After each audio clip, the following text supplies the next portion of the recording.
जय श्री गोरख। प्रिय श्रोताओं, आप सुन रहे हैं स्कंद पुराण और आज आप सुनेंगे स्कंद पुराण का भाग 36 तथा माहेश्वर खंड का भाग 35। पिछले भाग में आपने सुना नारद मुनि ने राजा को उसके श्लोकार्थ बताते हुए उसे समझाया कि दान ही सबसे बड़ा उत्तम वस्तु है तथा भगवान शिव की उपासना ही सर्वश्रेष्ठ है। अब इससे आगे की कथा आप इस भाग 36 में सुने।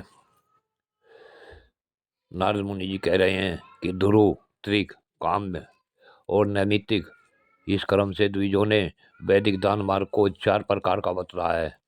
पहला, कुआं बनवाना, बगीचे लगवाना तथा पोखरे खुदवाना आदि कार्यों में जो सबसे उपयोग में आते हैं दान लगाना ध्रुव कहा गया है। प्रतिदिन जो कुछ दिया जाता है वह नित्य दान को ही त्रिक कहते हैं। संतान, विजय, ऐश्वर्य, स्त्री और बल आदि के निमित्त तथा इच्छा की पूर्ति के लिए जो दान किया जाता है वह काम्य कहलाता है। नैमित्तिक दान 3 प्रकार का बतलाया गया है। वह होम से रहित होता है, जो ग्रहण और संक्रांति आदि काल की अपेक्षा से दान किया जाता है वह कालापेक्ष नैमित्तिक दान है। श्राद्ध आदि क्रियाओं की अपेक्षा से जो दान किया जाता है वह क्रियापेक्ष नैमित्तिक दान है। तथा संस्कार और विद्या, अध्ययन आदि गुणों की अपेक्षा रखकर जो दान दिया जाता है वह गुणापेक्ष नैमित्तिक दान है। इस तरह दान के 4 प्रकार बतलाए गए हैं। 8 वस्तुओं के दान उत्तम माने गए हैं। विधि के अनुसार किए हुए 4 दान मध्यम है और शेष कनिष्ठ माने गए हैं। यही दान की त्रिविधता है जिसे विद्वान पुरुष जानते हैं। गृह, मंदिर या महल, विद्या, भूमि, गौ, कूप, प्राण और स्वर्ण इन वस्तुओं का दान अन्य दानों की अपेक्षा उत्तम है।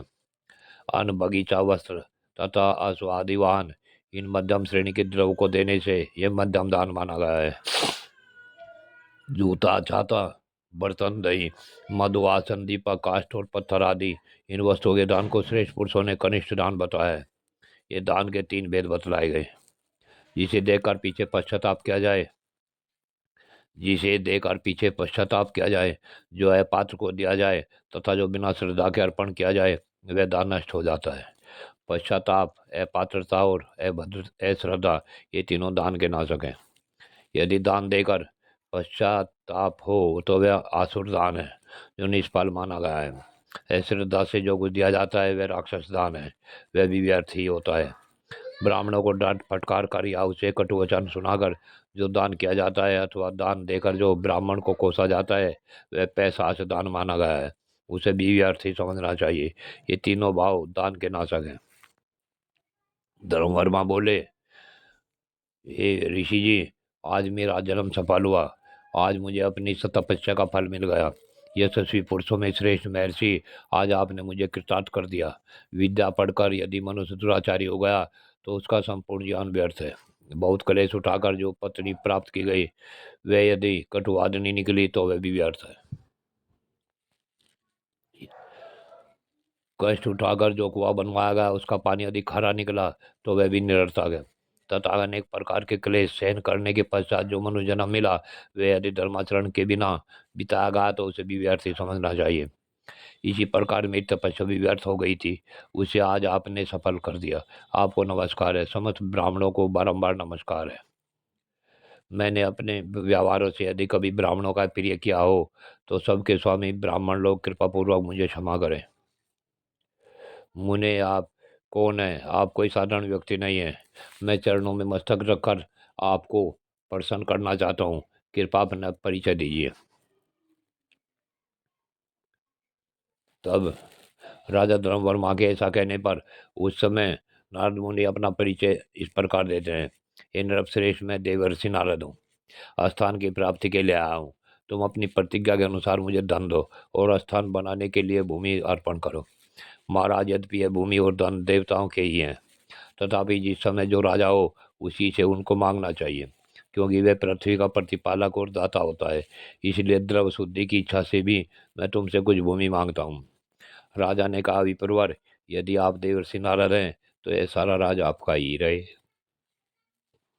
मैं तो आपकी और आपके समस्त ब्राह्मणों की चाकरी करूंगा। नारद जी बोले, अर्जुन, तब मैंने राजा धर्मवर्मा से कहा, क्या धन तुम्हारे ही पास रहे? यह धन तुम्हारे ही पास रहे, आवश्यकता के समय मैं ले लूंगा। ऐसा कहकर मैं रेवतक पर्वत पर चला गया। उस श्रेष्ठ पर्वत का दर्शन करके मुझे बड़ी प्रसन्नता हुई। वहां तपस्या करके मनुष्य अपनी अभीष्ट वस्तु को प्राप्त कर लेता है।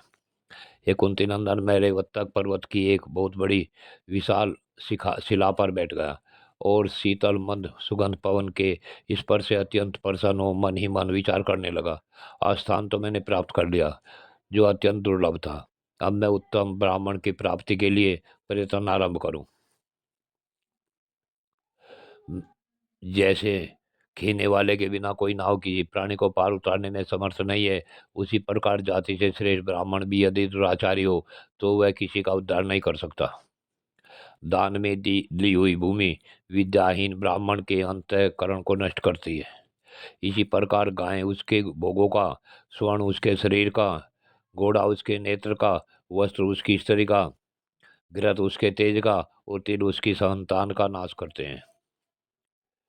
उत्तम देश में, काशी आदि तीर्थों में, उत्तम काल, ग्रहण आदि में श्रेष्ठ उपाय से सत्य पात्र को श्रद्धा पूर्वक जो द्रव्य दिया जाता है, वही परिपूर्ण दान धर्म का लक्षण है। केवल विद्या अथवा तपस्या से सुपात्रता नहीं आती। जहाँ सदाचार है और उसके साथ ये दोनों विद्या और तपस्या भी हैं, उसी को उत्तम पात्र कहा जाता है।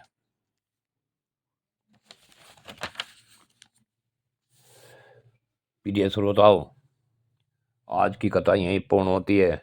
आगे की कथा अगले भाग में। श्रोताओं, आप यह सब कुछ बड़े ध्यान से सुने, सुनने के पश्चात अमल करें और यह भी समझे कि इसमें बताया क्या गया है। इसे अगर आपने अपने अंदर धारण कर लिया तो आपका भी और जगत का कल्याण होगा। जय श्री गोरक्ष।